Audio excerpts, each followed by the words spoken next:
sent franchement un pari américain, oui, sur le Maroc. On le sent, et ça va déséquilibrer encore une fois les rapports de l'Algérie et le Maroc dans la région. Et cette intensité, les activités politiques, sécuritaires et militaires très intenses des États-Unis d'Amérique au Maroc interviennent dans deux contextes, je pense pour deux raisons principales. La première raison, c'est qu'Abdelmajid Tebboune veut absolument partir à Moscou. Et regardez, à chaque fois que le régime algérien, ou le Tebboune, à chaque fois que l'Algérie parle de la visite de Tebboune à Moscou, les États-Unis d'Amérique envoient un responsable au Maroc. Un haut responsable. Comme si les États-Unis d'Amérique sont en train de dire, attention, on vous a averti, si vous choisissez le camp de la Russie, si vous faites des contrats militaires avec la Russie, d'ailleurs, la visite de Tebboune à Moscou a été reportée à maintes reprises durant l'année 2022 suite aux pressions américaines. Et les gros contrats d'armement qui devaient être conclus, et le nouveau partenariat stratégique, le fameux nouveau partenariat stratégique que devait signer l'Algérie avec la Russie a été gelé et reporté à maintes reprises en raison des pressions américaines. Mais cette fois-ci, en 2023, Abdelmajid Tebboune va à tout prix aller à Moscou et rencontrer Vladimir Poutine. Mais depuis que cette volonté algérienne s'est manifestée, cette volonté algérienne de renouer les contacts avec Vladimir Poutine, d'organiser directement une visite d'État importante d'Abdelmajid Tebboune à Moscou, s'est manifestée une nouvelle fois. Depuis que cette volonté-là s'est manifestée une nouvelle fois, eh ben, le Maroc et les États-Unis d'Amérique ont décidé directement de s'impliquer encore plus fortement au Maroc, comme s'ils voulaient envoyer un message très clair aux Algériens. Ne croyez pas qu'on va vous laisser, ne croyez pas que le rapprochement avec Moscou, avec Vladimir Poutine, va nous rassurer, va nous faire plaisir. Nous aussi, on est capable de se rapprocher de votre ennemi juré qui est le Maroc. Nous aussi, on est prêt à établir des partenariats militaires et sécuritaires importants qui pourraient nuire directement à vos intérêts. Ça se sent. C'est un message direct. Parce qu'il n'est pas normal qu'en 2 mois, chef du FBI, de la CIA et le chef d'état-major de toutes les armées américaines. C'est vraiment, il y a une mécanique de soutien mécanique américaine, pro-marocaine, qui est en train de se mettre en place au moment où les deux pays, l'Algérie et le Maroc, s'entre-déchirent et l'Algérie refuse toute médiation. Et à ma connaissance, les États-Unis d'Amérique n'ont pas proposé de médiation. L'Arabie Saoudite a proposé une médiation entre l'Algérie et le Maroc, le Qatar a proposé une médiation, la Ligue arabe a proposé une médiation, mais ni les États-Unis d'Amérique ni la France n'ont proposé de médiation. La France ne peut pas proposer de médiation parce qu'elle-même elle a de très mauvaises relations avec le Maroc. Mais les États-Unis d'Amérique, si elles voulaient réellement jouer un rôle de pacificateur dans la région, de jouer le rôle de garant de la sécurité régionale, de l'un des garants, elle aurait pu proposer une médiation à l'Algérie et le Maroc. Elle ne l'a pas faite. On sent que les États-Unis d'Amérique, en tout cas Washington, utilise les tensions algéro-marocaines, le conflit algéro-marocain pour peser dans la région, en choisissant un camp au détriment d'un autre, ou là en menaçant un camp avec l'autre camp. Il y a ce jeu de ces tensions-là pour préserver ses intérêts. Ce qui est vraiment annonciateur d'une tempête géopolitique dans les prochains mois. Parce que si l'Algérie décide de signer ce fameux partenariat stratégique avec la Russie, les États-Unis d'Amérique ne manqueront certainement pas de riposter en offrant au Maroc des armes ou là, en offrant au Maroc des privilèges sur le plan militaire et sécuritaire, ce qui va aggraver la course à l'armement et les tensions algéro-marocaines, puisque en l'absence d'un pacte de non-agression, en l'absence d'un accord de paix, d'une réconciliation définitive, la brèche est toujours ouverte à des hostilités.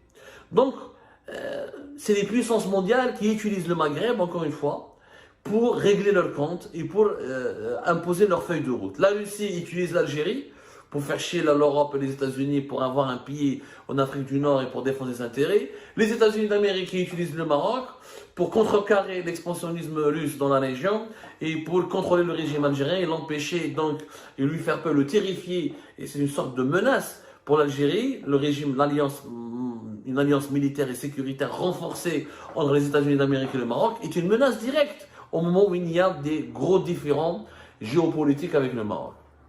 Le deuxième contexte, c'est l'Iran. L'Iran, les États-Unis d'Amérique n'ont pas apprécié la réconciliation entre l'Arabie Saoudite et l'Iran sous l'égide chinois.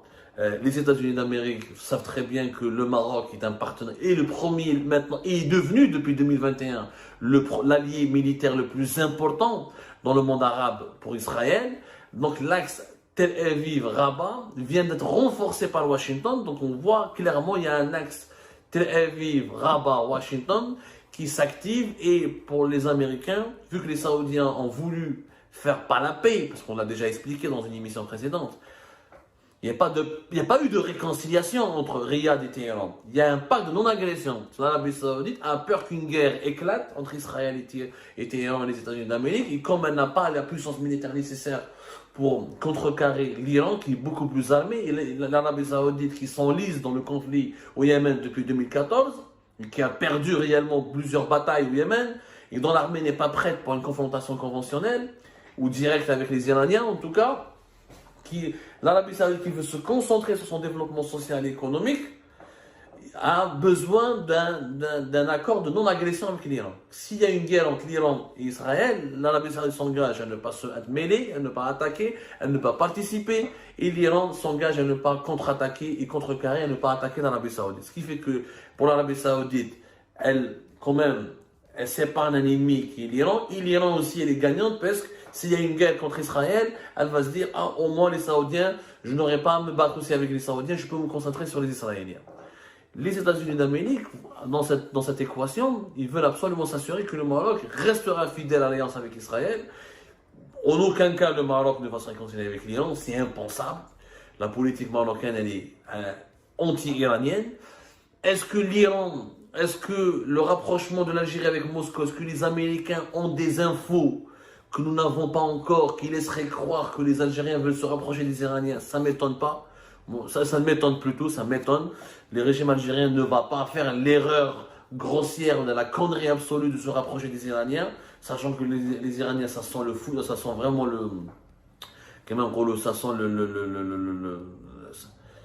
ça sent les problèmes, quoi. Faire être l'ami de l'Iran en ce moment, c'est clairement une déclaration de guerre contre les Occidentaux. Et c'est une provocation à l'égard de l'Occident. Déjà, l'Algérie veut maintenir des très bonnes relations, son partenariat militaire avec la Russie. C'est déjà compliqué pour elle de gérer les pressions occidentales dans le dossier russe. Elle ne pourra pas se permettre de subir encore une fois des pressions occidentales dans le dossier iranien. Donc les relations algéro-iraniennes seront superficielles. Elles resteront superficielles. J'en suis sûr. Sauf si des aventuriers chez Alger veulent utiliser la carte iranienne pour provoquer le Maroc ou là pour essayer de faire du chantage au Maroc et à l'Occident en essayant d'introduire l'Iran dans la région. Mais ce sera un choix suicidaire et je crois, pour le moment, j'ai aucune info, ni aucune source fiable qui me dit que le régime algérien aura la folie d'utiliser la carte, poussera la folie jusqu'à utiliser la carte iranienne. En tout cas, dans les jours à venir, nous allons avoir pas mal de vérifications à faire. Et la visite du chef de la CIA à Rabat ne manquera pas de faire réagir et de faire couler beaucoup d'encre à Alger. Le pari américain sur le Maroc va susciter des réactions à Alger. Est-ce que le régime algérien n'a pas intérêt, encore une fois, à reprendre contact avec la Maison-Blanche pour maintenir l'équilibre entre les États-Unis et la Russie dans la région? Est-ce que le régime algérien n'a pas intérêt à se rapprocher de l'administration de Joe Biden, de renouer contact, d'améliorer les relations algéro-américaines? Je pense que oui, c'est une nécessité absolue. La paix est une question d'équilibre. C'est lorsqu'il y a des équilibres de force qu'on peut faire des réconciliations, qu'on peut avoir de bons rapports. Quand il y a un pays qui est plus avantagé par les puissances mondiales qu'un autre, les équilibres de force sont rompus. Lorsque les équilibres de force sont rompus, c'est là où les tensions éclatent, c'est là où la méfiance, quand elle apparaît, elle engendre la crainte, et la crainte, elle engendre la tension et la violence, on peut engendrer des guerres, des affrontements, ce qui n'est pas du tout bon pour l'avenir du Maghreb, et surtout pour le peuple algérien et marocain, qui se retrouve pris en otage par des équations géopolitiques maintenant qui les dépassent de loin.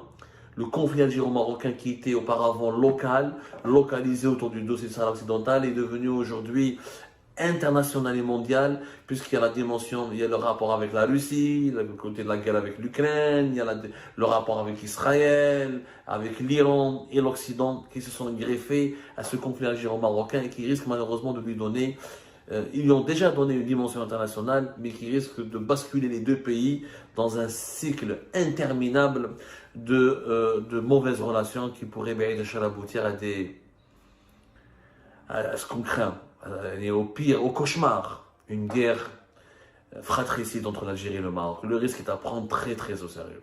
Rabbi Djibel Khair, que Dieu protège l'Algérie.